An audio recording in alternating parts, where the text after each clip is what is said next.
Parte 7. O sacrifício ou tratamento do corpo velho. Segundo o texto de Comarius, para que alma e espírito voltem ao corpo é preciso que este passe por uma transformação. Em primeiro lugar, parece haver uma indicação de que deve ocorrer algo como uma dissolução ou sacrifício do corpo velho, que será torturado, testado no fogo ou algo assim. O mesmo homem cujo sonho com a Anima mencionamos no capítulo 3, pouco antes de morrer contou à sua analista seu sonho final. Um homem, o sonhador ou seu melhor amigo, fora condenado à morte e o sonhador se ofereceu para ser o executor. Ele tomou essa atitude para salvar a vida do outro, que considerava inocente. Na mão ele segurava uma faca afiada e tinha que dar a impressão de que pretendia matar a vítima, pois, se percebesse que queria salvá-la, teria que pagar com sua própria vida. Ele fez um corte ao longo da espinha e virou o homem de barriga para cima. Ao fazê-lo, ouviu os ossos estalarem e ficou com medo de talvez ter cortado fundo demais. Nesse momento ele acordou com uma forte sensação, embora isso não seja mencionado no sonho, de que nunca conseguiria satisfazer a moça que amava. Ao interpretar esse sonho, partindo das associações do sonhador, Barbara Hannah nota que o amigo a ser sacrificado simboliza um lado do sonhador que não amadureceu, lado esse que ainda queria se atualizar através de aventuras sexuais com mulheres.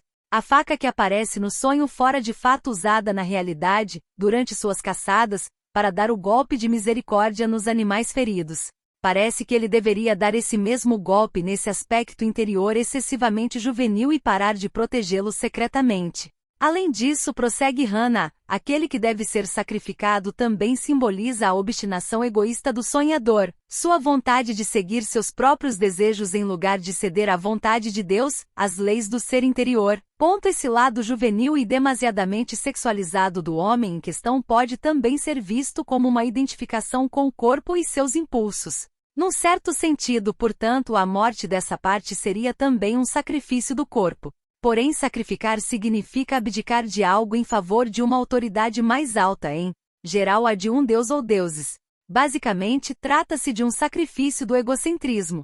Um homem seriamente ferido durante a Segunda Guerra Mundial, que esteve em coma durante um bom tempo, acabou se recuperando e relatou o seguinte. Ele ouviu sua irmã dizer que ele só tinha 2 horas de vida. Nesse momento tive medo. Tomei consciência de uma luta interior muito intensa e angustiante, a luta final da alma antes do sacrifício. A luta era travada em plena consciência. Esse momento ficará para sempre gravado em minha memória. Peço a Deus que nunca se apague. Para deixarmos esta vida corajosamente, devemos vivê-la corajosamente. Esse sacrifício do corpo, no sentido de sua deificação, também pode ser encontrado no ritual egípcio de mumificação.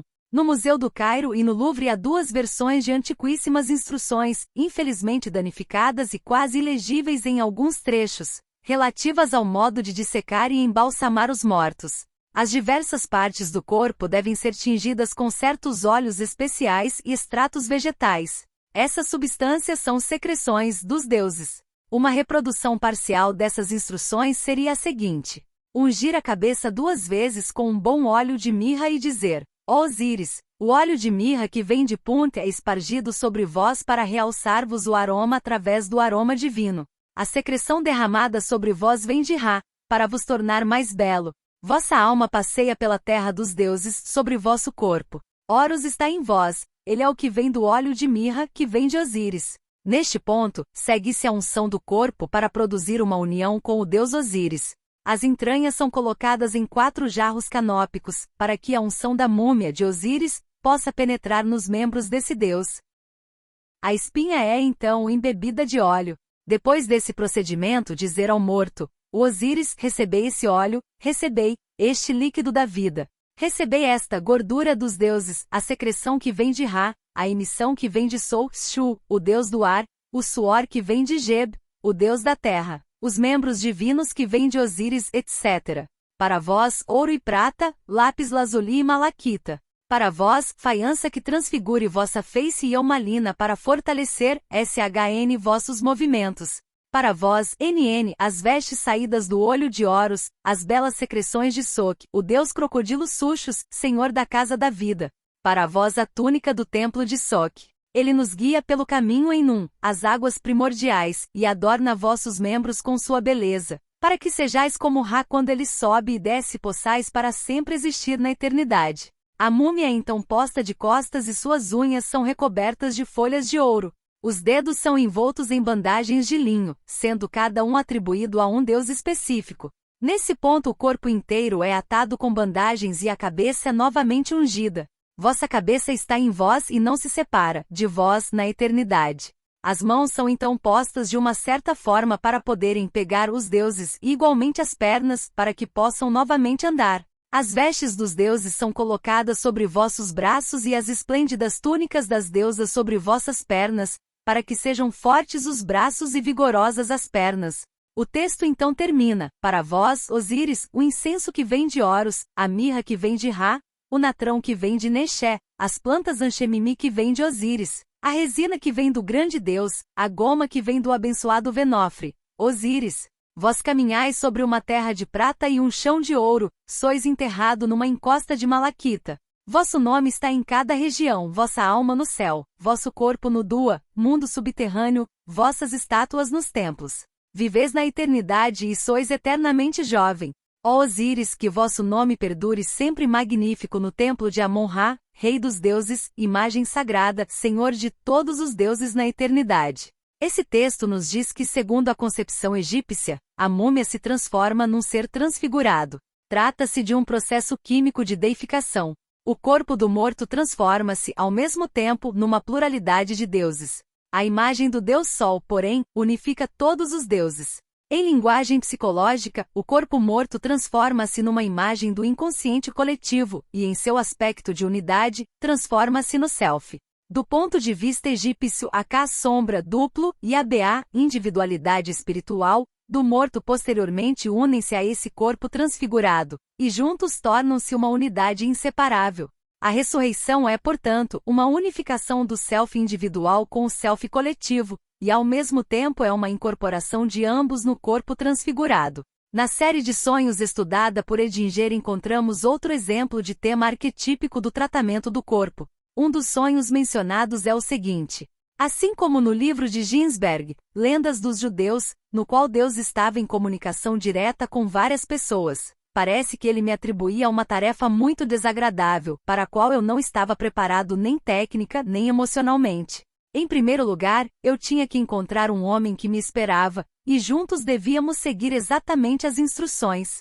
O resultado final seria o surgimento de um símbolo muito além da nossa compreensão, com conotações religiosas, ou sagradas, ou de tabu. A tarefa a ser realizada tinha a ver com cortar as mãos desse homem, apará-las e uni-las para formar um hexágono. Era preciso perfurar 2 retângulos, um em cada mão. Esses retângulos em si já seriam símbolos de grande valor. O produto final deveria ser mumificado, ressecado e enegrecido. Levou tempo para fazer esse trabalho delicado e difícil. O homem suportou tudo estoicamente, pois esse era o seu destino tanto quanto o meu, e o que fizemos nos parecia corresponder ao esperado. Quando contemplamos o símbolo resultante de nossos esforços, vimos que ele tinha uma impenetrável aura de mistério. Essa provação toda nos deixou exaustos. Como observa Edinger, referindo-se ao tema alquímico do desmembramento, as mãos representam um instrumento da vontade consciente. Ter as mãos cortadas significa experimentar a impotência do ego, ou, nas palavras de Jung, a derrota do ego. O hexágono produzido no sonho é uma imagem do self, talvez também uma primitiva máscara que representa a face de Deus. O número 6, em geral, significa uma união de opostos. O que mais nos importa aqui é o sacrifício do homem físico enquanto suporte do ego volitivo, sacrifício através do qual o homem ou suas mãos decepadas, isto é, sua atividade, tomam-se o receptáculo ou símbolo do self. Esse símbolo expressa diretamente uma analogia ao processo egípcio de mumificação. Mark Pelgrim nos fornece outro exemplo, neste sonho de uma mulher cuja morte se aproximava. Eu vi nitidamente um grupo de homens muito sérios, como se fosse num ritual solene, esperando que eu fosse com eles numa padiola até uma varanda que dava para um pátio. Eles trajavam roupas de cores vivas, como as de seda usadas pelos jockeys. Aguardavam o momento em que fariam um trabalho muito importante comigo no pátio. Eu tinha a vaga impressão de ver um altar ao qual eu era conduzida para ser sacrificada aos deuses. para ser trabalhada pelos poderes interiores e de certa forma curada. Esse sonho me parece sugerir novamente uma deificação do corpo semelhante àquela codificada no ritual egípcio, uma transformação do corpo, uma cura que sublima o corpo a partir de dentro e que ao mesmo tempo une suas várias partes aos diferentes arquétipos. Às vezes, o símbolo de um animal representa o corpo morto, como vimos no sonho do cavalo morto em decomposição. Por exemplo, um sonho sobre morte enviado a Jung por um missivista contém esse tema. Um cavalo mágico foi morto numa batalha, e suas entranhas são carregadas pelo sonhador durante muito tempo. Então ele desce uma escada e encontra o cavalo ressuscitado, que vinha subindo. O cavalo então devora suas próprias entranhas, e está pronto para ser montado pelo sonhador. Jung deu a seguinte resposta: o sonho do cavalo representa a união com a alma animal que o Senhor por muito tempo não teve. Essa união produz um estado de espírito muito peculiar, ou seja, um pensamento inconsciente que lhe permite perceber o progresso natural da mente em sua própria esfera. Isso pode ser entendido como o processo natural de pensamento no inconsciente, ou como uma antecipação da vida mental após a morte. Em outras palavras, o sonho significa que a vida das imagens e ideias arquetípicas na verdade oculta-se no cavalo, a alma animal no corpo, e que através do sacrifício e do ato de carregar consigo as entranhas, compare-se com Mitras carregando o touro, esse aspecto oculto do corpo-alma, isto é, do inconsciente coletivo, pode ser experimentado. É uma vida espiritual que parece existir além da morte. A ideia de que certas partes individuais do corpo podem ser associadas a certos deuses, arquétipos, foi altamente elaborada no Extremo Oriente. Na concepção de mundo do taoísmo chinês, por exemplo, o homem é um microcosmo, assim como na astrologia ocidental, cujas subdivisões correspondem exatamente aos andares do céu e às constelações. Uma energia vital psicofísica sutil, chamada Qi, circula por esse cosmos físico. Cada órgão, até mesmo as menores partes do corpo, tem sua divindade, que recebe o apelativo de suprema autoridade, ou função suprema da parte em questão. Se abandonado pela divindade, o órgão deixaria de funcionar e degeneraria.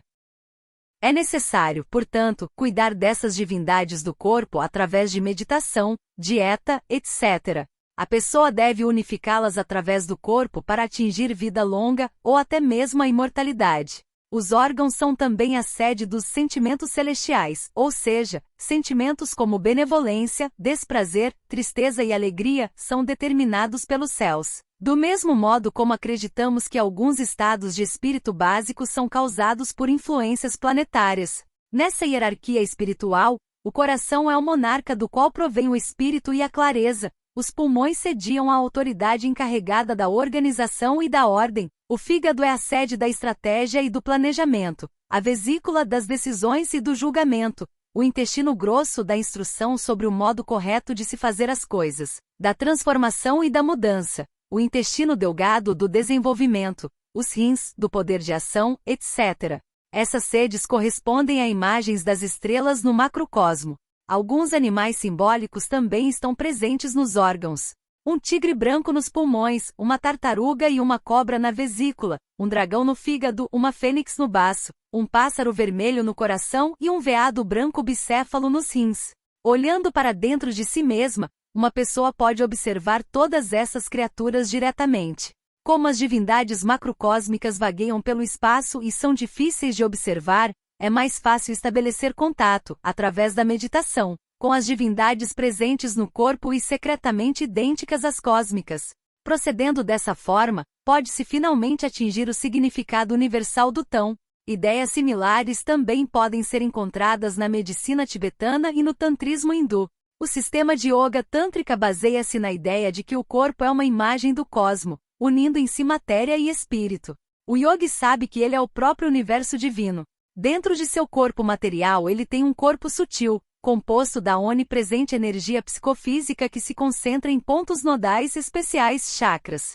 Por ocasião do puja, ato de veneração durante uma cerimônia, assim como do ritual tântrico, a pessoa que faz as oferendas presta homenagem a si mesma recobrindo certas partes do corpo com guirlandas de flores, ungüentos, perfumes, etc. Através desse procedimento, sua natureza se transforma em algo divino, exatamente como no processo egípcio de mumificação. com a única diferença de que a transformação se dá numa pessoa viva, através do veículo invisível do corpo sutil. Além disso, os yogis costumam passar um bom tempo nos locais onde arde o fogo ritual para atingir uma transformação simbólica, que implica abdicar de todos os impulsos egocêntricos. As diversas partes do corpo, em sua forma cósmica, tomam-se assim divindades que se juntam para formar a divindade cósmica. Não apenas os praticantes da yoga tântrica, mas todos os hindus que renunciam ao mundo sannyasi passam por essa transformação. Surgem então as diferentes formas do corpo cósmico, o sopro vital se avoluma com o fogo sacrificial e a partir desse ponto, o iniciado é tido como morto para o mundo. É como se ele tivesse antecipado sua morte física no sacrifício ritual. O mais importante para nossa reflexão aqui é o fato de que cada parte específica do corpo possui uma espécie de alma, divindade ou animal simbólico que lhe é própria. O que hoje denominamos inconsciente coletivo aparentemente é projetado nas diferentes partes do corpo. É claro que não se trata apenas de uma projeção. Atualmente sabemos que sonhos com cobras ou insetos, por exemplo, podem ocorrer quando há perturbações do sistema nervoso simpático. Portanto, é bem possível que certos arquétipos estejam de algum modo ligados a certas áreas específicas ou funções do corpo. Em boa medida, essa é uma área ainda não pesquisada da psicologia profunda. Historicamente, porém, sempre se acreditou em conexões desse tipo. Concepções análogas podem ser detectadas no Ocidente na medicina de influência astrológica, embora em grau menor de sistematização do que no Oriente. Segundo a astrologia da antiguidade, deuses celestes e signos zodiacais específicos governam as diferentes partes do corpo. Por exemplo, Escorpião rege os órgãos genitais, Capricórnio, os joelhos, Peixes, os pés, etc. Essas concepções atravessaram a Idade Média sem maiores alterações. É verdade que foram reprimidas com a vitória do monoteísmo cristão, assim como no Islã, mas tais ideias nunca chegaram a ser erradicadas por completo e, na verdade, foram reativadas durante o Renascimento. Paracelso, por sua vez, retomou-as com muita ênfase. Seguindo essa tradição, para ele o homem era um microcosmo com um céu endossomático, por assim dizer, que ele denominava firmamento astrum, ou sidus. Trata-se de uma parte ou conteúdo do corpo visível, fonte da iluminação pelo lumen naturale.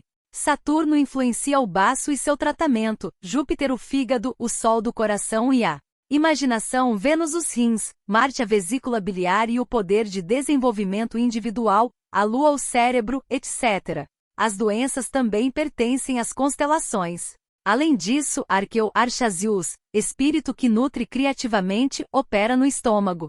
O corpo astral em seu conjunto forma o Adec, isto é, o homem superior cósmico que vive em cada indivíduo. Coincidentemente, Paracelso também se refere ao processo de mumificação dos egípcios que usam, diz ele, um bálsamo para tomar o corpo mortal imune à decomposição e uma substância, a flor cheiri, para garantir longa vida. Através desses meios, a imago Dei, ou homem espiritual interior, é reproduzida e renovada, tomando-se imperecível. Na alquimia, como notou Jung, a questão da liberação da natureza no homem é que foi negada e suprimida pelo cristianismo. Dentre os relatos disponíveis de pessoas às vésperas da morte, encontrei 2 casos que parecem aludir a essas ideias alquímico-astrológicas. O primeiro é de um proeminente médico e parapsicólogo, Sir Auckland G. Day. No dia 9 de novembro, sábado, faltando 1 minuto para meia-noite, comecei a me sentir mal e às 2 horas tive uma crise aguda de gastroenterite. Às 8 eu apresentava todos os sintomas de envenenamento agudo e mal podia contar o pulso ou a respiração. Quis chamar alguém, mas percebi que não era mais capaz de fazê-lo, de modo que calmamente desisti. Eu sabia que estava muito mal e repassei rapidamente minha situação financeira. Durante todo esse tempo, minha consciência esteve normal. Mas, de repente, percebi que ela se separava de outra consciência que também estava em mim. Para melhor descrever esse fenômeno, direi consciência A e B. Na sequência, meu ego e minha consciência estavam ligados um ao outro. Notei que a personalidade B pertencia ao meu corpo. À medida que minha condição física piorava e meu coração falhava, percebi que a consciência B, que pertencia ao corpo, começava a dar sinais de uma complicada estrutura. Isto é, ela era feita de sensações físicas na cabeça, no coração e nas entranhas. Esses componentes então se separaram e a consciência B começou a desfazer-se, enquanto a consciência A, que agora era eu, parecia estar completamente fora do corpo, que nesse momento eu podia observar. Percebi aos poucos que podia ver não só meu corpo e a cama em que estava deitado, mas também tudo o que havia na casa e no jardim, e não apenas os objetos da casa, mas coisas em Londres e na Escócia, aonde quer que eu dirigisse minha atenção. Uma fonte que me era desconhecida, e que chamei de meu mentor, me fez saber que eu estava completamente livre numa dimensão temporal do espaço, na qual o agora era, de certa forma, equivalente ao lado espaço tridimensional da vida cotidiana. Vi então que o médico tinha sido chamado, e que ele aplicava uma injeção de cânfora em meu corpo sem vida, e fui trazido de volta. Voltei relutante para o meu corpo. Uma paciente, tirada por seu médico de um coma diabético, relatou o seguinte: percebi que estava sendo levada embora por partes. Cada parte tinha uma cor diferente. Tudo era separado de meu tronco. De um lado ficava o fígado, de outro o coração, e de outro os pulmões. Eles formavam um jogo de cores, belo e profundo. E eu sabia que estava sendo levada para o reino de luz. Quando teve que voltar ao corpo, via seus órgãos novamente juntos. GDI não acompanha a desintegração da consciência B além do que relatou, mas essa mulher de fato se interessa pela de seus órgãos. Em especial, ela enfatiza suas cores, o belo jogo de cores, também descrito por outros não tanto com respeito ao corpo mas à experiência do além. Se tentarmos entender essas experiências modernas à luz do ritual egípcio dos mortos, para mim surge a seguinte hipótese: durante a mumificação, os órgãos do corpo são associados a deuses específicos, isto é, a arquétipos do inconsciente coletivo psicologicamente distintos. Estes são projetados, por assim dizer, sobre o corpo ou nele encarnados. A consciência do corpo, a consciência B de GDI, parece dissolver-se com a aproximação da morte, como os mortos no ritual de mumificação, que antes de mais nada são dissolvidos nas águas primordiais de Num. Durante o ritual dos mortos, porém, um passo adicional é dado. O corpo deificado, transformado, é reagrupado numa nova unidade, recém-unificado ao Deus Sol-Ré e às outras partes da alma. A consciência de GDI corresponderia no Egito ao mentor, a voz que instrui, a alma BA, que aparece, por exemplo, no famoso texto egípcio, diálogo de um homem cansado de viver com sua BA como o espírito instrutor. Creio, portanto, que AMP não tem necessariamente razão quando supõe que a consciência B se dissolve definitivamente. Talvez o que ocorra seja uma dissolução momentânea para fins de transformação. Porém, esse aspecto, como um opus, parece de certa forma depender do esforço humano. AMP relata outra experiência de morte que para mim contém um enigma. Trata-se do depoimento de um paciente RUF Clínica Östersund de moléstias infecciosas na Suécia. Eu me encontrava num mundo completamente diverso e num local muito alto. Apesar da escuridão, eu me sentia bem e conseguia me orientar. Olhando ao meu redor, no escuro mesmo, vi bem na minha frente um alto muro. Do lado de cada muro havia uma escada que o acompanhava. Ela continuava para a direita cada vez mais longe e mais iluminada, até desaparecer numa intensa luminosidade. Do ponto onde eu estava vi, não muito distante, um pequeno homem de pele escura, enrugado e franzino. Ele queria subir a escada até a luz, mas era como se ele não conseguisse andar. Olhando melhor, percebi que ele levava um fardo nas costas. Parecia um saco e devia ser tão pesado que seus joelhos tremiam. Eu achei que devia ajudá-lo, pois me sentia ligado a ele e responsável por ele. Ao mesmo tempo, porém, percebi que do lugar onde eu estava não era possível fazer muito. O pequeno homem ainda não tinha avançado muito em seu caminho escuro rumo à luz. Ao seu redor tudo era negro. O caminho era como que feito de poeira de carvão. Só mais adiante é que ele se iluminava. Eu sentia compaixão por ele. Apesar de estar sozinho com essa miserável criatura, senti por perto outra presença. Havia dentro de mim uma voz que respondia com rapidez e clareza a tudo o que eu perguntasse em pensamento. Como? Sair daqui? A voz respondeu. Você sempre quis ter grandes experiências e fazer muitas coisas, não é? Ora, eis aí a sua chance. Mas não sei como fazer, eu disse. E a voz, você pode deixar seu corpo que fica aí deitado. A via ascendente está aberta para você. Mas não seria injusto deixar para trás esse pobre coitado a meio caminho da luz? Você deve ajudá-lo com sua força de vontade. Deixar o corpo é uma proposta tentadora, eu disse, mas ao mesmo tempo continuava resistindo. Lutei por muito tempo comigo mesmo. Então olhei novamente para o pequeno homem. Ele havia avançado um pouco mais, mas se eu olhasse parecia que ele não andava. Descobri então que ele havia crescido um pouco e que o fardo parecia menor e mais leve. Agora o homúnculo tinha pernas boas e seus joelhos já não dobravam mais. Fiquei feliz por não o ter abandonado e disse para meu amigo: creio que vamos conseguir, você me deu forças por ter ficado comigo. A voz respondeu: como você vê, a determinação de lutar honestamente sempre conduz ao alvo. A resposta era vaga, mas imediatamente senti calor e gratidão dentro de mim. Eu havia encontrado o meu amigo. Ele havia despertado em mim a esperança. Nunca o esquecerei. A partir desse momento nunca mais me senti separado dele. Ele estava sempre ao meu lado e falava dentro de mim, no meu interior. Vi que o pequeno homem abaixo de mim já não carregava fardo algum. E então, eu novamente estava em meu corpo, aqui na clínica. Esse episódio todo me pareceu então ridículo e desprezível.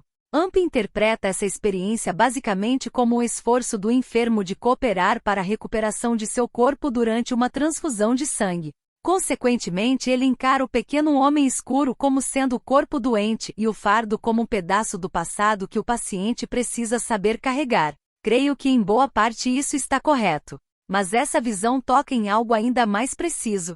O fardo e o pó de carvão, e não o pequeno homem, é que devem ser compreendidos como sendo o corpo real, que na verdade, em grande medida, é composto de carbono.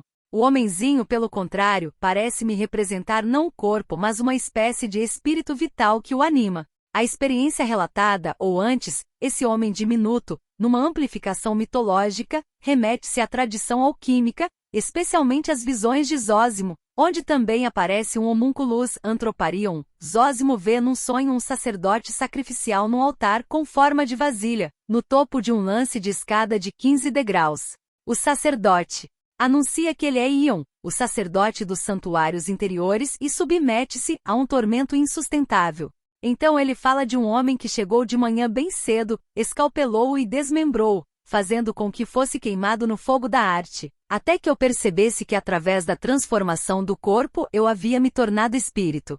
O sacerdote então vomitou sua própria carne e Zósimo viu que ele se transformava em seu oposto, um Anthroparion mutilado, e que dilacerava a própria carne com os dentes, afundando. Dentro de si mesmo, Zósimo então se pergunta de que forma isso tudo poderia estar ligado ao alvo da alquimia, a composição das águas.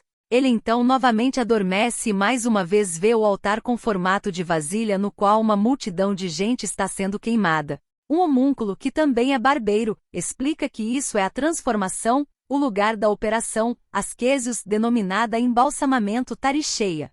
Os que buscam a arte entram aqui e tornam-se espírito pneumata, abandonando o corpo. Mais adiante, o homúnculo é chamado de chumbo, de sacerdote que sacrifica e é sacrificado, e no decorrer de visões subsequentes gradualmente vai se transformando. De homem de latão, ele passa a prata e finalmente aparece como um homem de ouro sentado num templo circular construído a partir de uma vica pedra branca. No interior do templo há uma fonte da água mais pura, brilhante como o sol. O homúnculo aparece aqui como espírito guia, spiritus rector, de um processo de transformação no interior do homem, processo esse também chamado de mumificação taricheia.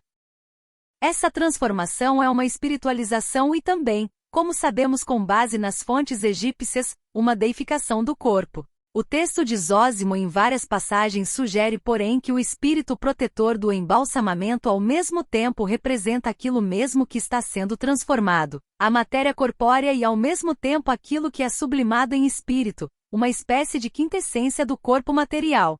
A produção ou liberação dessa quintessência da vida do corpo foi, durante séculos, o alvo central dos alquimistas. Muito depois de Zósimo, Paracelso declarou o seguinte: esse é o espírito da verdade, que o mundo não pode compreender sem a inspiração do Espírito Santo, ou sem a instrução daqueles que o conhecem. Ele é a alma do mundo, movendo e preservando tudo. Em sua forma terrena inicial, isto é, em sua escuridão saturnina original, ele é impuro, mas purifica a si mesmo progressivamente através de suas formas aquática, aérea e ígnea. Finalmente, na quintessência, ele surge como corpo clarificado. Esse espírito é o segredo que desde o começo das coisas esteve oculto. No texto de Zósimo, esse espírito, Ion, é chamado de sacerdote dos santuários interiores. Jung relaciona o nome Ion a Sabain J. Unan, filho de Mercúrio, considerado o fundador da arte alquímica. Possivelmente esse nome refere-se também a Jomutel, que era como se chamava o sacerdote da celebração de Sede, o qual transformava o rei em Osíris, isto é, propiciava sua morte e renascimento simbólicos. A palavra Jo significa pele e agasalho e Mutel sua mãe, o que, segundo Amoretti, é uma alusão ao simbolismo do renascimento. No túmulo de Seti, o filho do rei, que representa o deus Horus, é retratado como sacerdote Jomutel.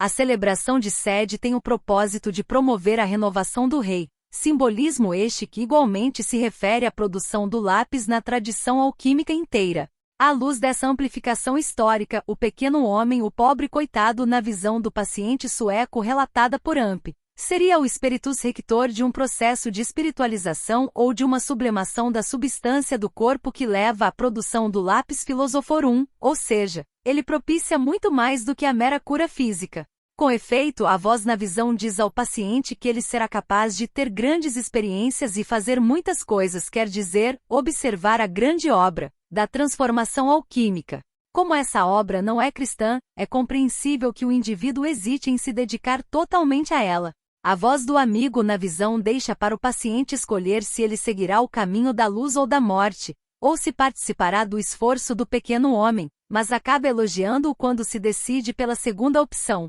Isso lembra o comportamento igualmente misterioso da B.A., a parte imortal da alma, daquele homem cansado de viver, quando, no diálogo entre ambos, surge a questão de decidir continuar vivendo ou suicidar-se.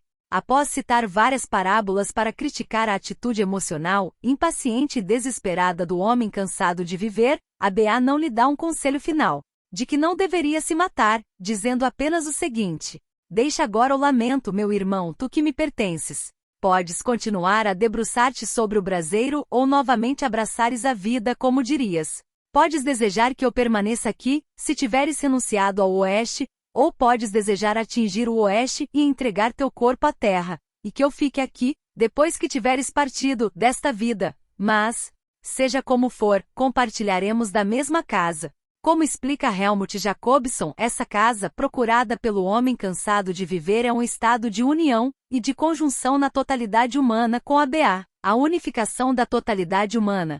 O paciente citado por Amp, que teve a visão do homúnculo, também declara, no mesmo sentido: eu havia encontrado o meu amigo, ele havia despertado em mim a esperança. Nunca o esquecerei. A partir desse momento nunca mais me senti separado dele. Ele estava sempre ao meu lado e falava dentro de mim, no meu interior. Psicologicamente falando, isso quer dizer que para o self, a totalidade superordenada ao ego, para o homem divino interior, a questão de vida ou morte torna-se estranhamente indiferente. O que importa é apenas a grande obra, a conclusão da totalidade interior, atingida através da conexão com o self. A decomposição da consciência B em seus vários componentes, observada por Sam Rocklund e G. Day, encarada por esse prisma, seria apenas o primeiro desmembramento ou separatio elementorum do trabalho alquímico, um desmembramento que parece ser do corpo, mas que na verdade é do homem interior projetado sobre o corpo, após o qual dá-se a recomposição de um corpo imortal. Os egípcios concretizavam esse processo simbólico no corpo morto sob a forma do ritual de embalsamamento, ao qual também alude o texto de Zósimo com respeito ao homúnculo. Assim, nesse opus ou processo, uma parcela da energia psíquica é retirada do corpo material e reformada num novo corpo aéreo, pneumático. Pelo menos essa era a intenção básica do trabalho alquímico. Nas experiências de morte relatadas por Amp e Moody, além da visão do homúnculo, não há alusão alguma a essa fase do processo, talvez porque ocorra quando já não há mais volta ao corpo velho. Como veremos adiante, a pedra sem peso ou a pedra não atingida pelo fogo, anteriormente mencionadas, talvez sejam uma alusão oculta a esse evento.